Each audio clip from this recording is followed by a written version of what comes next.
గుంటూరులో తులసి సీడ్స్ ఆధ్వర్యంలో 500 మంది ప్రతిభ కలిగిన పేద విద్యార్థులకు 30 లక్షల స్కాలర్షిప్లను పంపిణీ చేశారు. ఈ కార్యక్రమంలో కేంద్ర మంత్రి పెమ్మసాని చంద్రశేఖర్ పాల్గొన్నారు.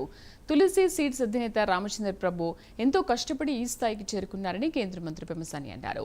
గుంటూరు జీజీహెచ్ అభివృద్ధి కోసం 8 కోట్లు ఇచ్చి దాతృత్వం చాటుకున్నారని చెప్పారు. పేద విద్యార్థులకు స్కాలర్షిప్లను పంపిణీ చేస్తున్న రామచంద్ర ప్రభును కేంద్ర మంత్రి అభినందించారు.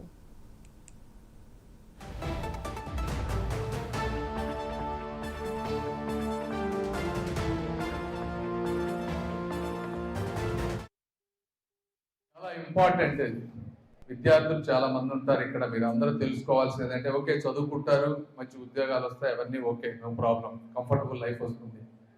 కాకపోతే సమాజాన్ని ప్రభావితం చేసేటువంటి కార్యసాధన ఎవరన్నా చెయ్యాలి అనుకుంటే మీకు మీ దైనందిక జీవితంలో కనపడేటువంటి నిత్య సమస్యలే మీ వ్యాపార మార్గానికి ఒక దారి చూపిస్తాయి.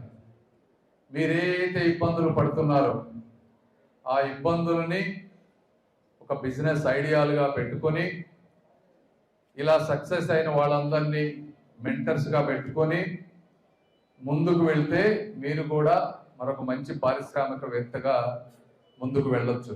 నేను ఇప్పుడు వారి దగ్గరగా 30 సంవత్సరాల నుంచి స్కాలర్షిప్లు ఇస్తా ఉన్నారు. దాదాపు 40,000 మందికి ఇచ్చారు. ఒక 20 కోట్ల రూపాయలు ఇచ్చారు. ఆంధ్ర రాష్ట్రంలో కానీ తెలంగాణలో కానీ 2 రాష్ట్రాల్లో కులమతాలకు అతీతంగా చేస్తా ఉన్నారు మెరిట్ బేసిస్ మీద.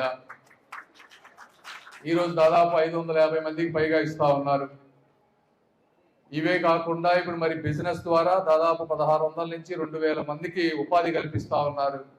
ఒక సీడ్స్ కంపెనీ కాదు, ప్యాకేజ్ ఇండస్ట్రీ కానీ స్టేషనరీ ఇండస్ట్రీ కానీ ఇందులో కూడా ఉంది. వారికి సీడ్స్ వ్యాపారము ఈ బిజినెస్లు పెట్టేటప్పుడు కావాల్సిన టెక్నాలజీ ఇక్కడ లేకపోతే జర్మనీ వెళ్ళి అక్కడ కొంతమందిని తీసుకువెళ్ళి వాళ్ళకి ట్రైనింగ్ ఇచ్చి ఆ టెక్నాలజీని ఇక్కడ ఇంప్రూవ్ చేసి మళ్ళీ ఆ దేశానికి ఎగుమతి చేసేటువంటి కెపాసిటీ తీసుకొచ్చారు ఆయన.